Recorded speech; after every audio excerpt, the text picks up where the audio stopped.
temps, je capote, c'est beaucoup trop intense. Là. Il faut solidement que je me contrôle parce que j'ai le goût de faire des vidéos, de tout, prendre des milliers de photos. J'ai jamais vu ça. J'ai jamais vu ça.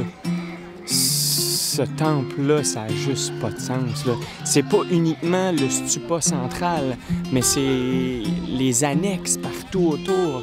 La décoration, les couleurs, la dorure, les Bouddhas, c'est juste... c'est n'importe quoi.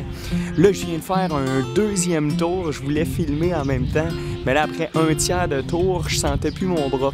Fait que, en tout cas, mais ça donne quand même une petite idée de quand on marche vraiment avec le monde. Il y a beaucoup de monde, mais c'est assez gros. Fait que, on a assez de la place puis on se pète pas ses pieds. Fait que là, le soleil commence à descendre. Fait que les couleurs vont changer tranquillement. Fait que je vais rester encore ici un peu, écrire dans mon coin, réfléchir, planifier les prochains jours.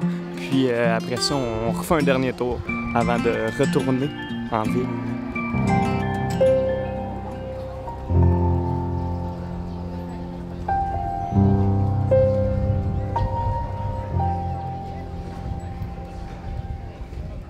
La pagode Shwedagon est un vrai petit bijou de notre planète. Une merveille de notre planète. Checkez-moi ça comme c'est impressionnant. C'est immense, c'est beau et c'est spectaculaire à tellement plein de niveaux. C'est un site enchanteur dominé par un stupa remarquable, bien installé sur la colline principale de la ville. Vous aurez sûrement compris qu'on est dans un lieu saint du bouddhiste. Et c'est en fait le premier centre religieux de tout le pays. Selon la légende, il contiendrait des reliques de 4 anciens Bouddhas, dont 8 cheveux du Bouddha Gautama, le plus connu.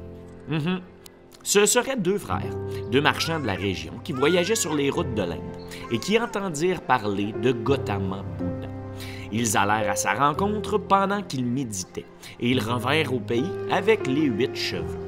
Selon ses indications, ils firent construire un stupa sur la colline de Singutara, où les reliques de 3 anciens Bouddhas se trouvaient déjà.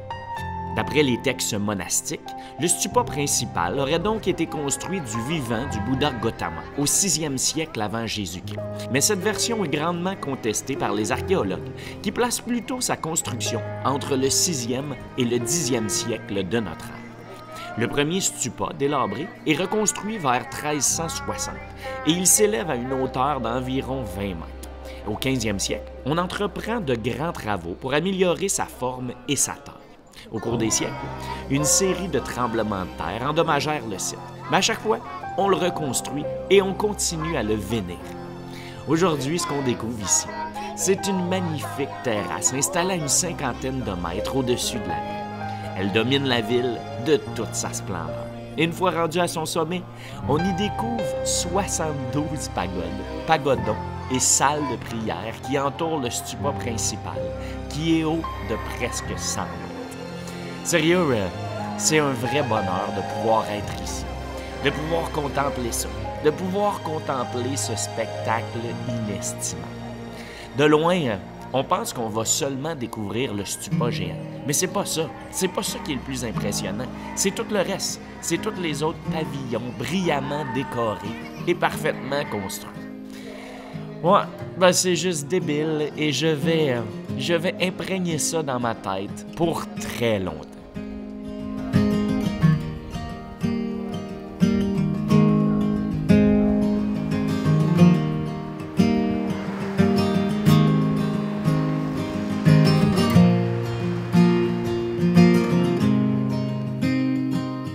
Je vous invite à continuer à suivre les aventures, mes amis. Ce n'est qu'un début pour le Myanmar. Et des petits bijoux comme ça, il y en a d'autres à découvrir. En même temps, likez donc, commentez, abonnez-vous, puis cliquez sur un lien. On continue tout ça.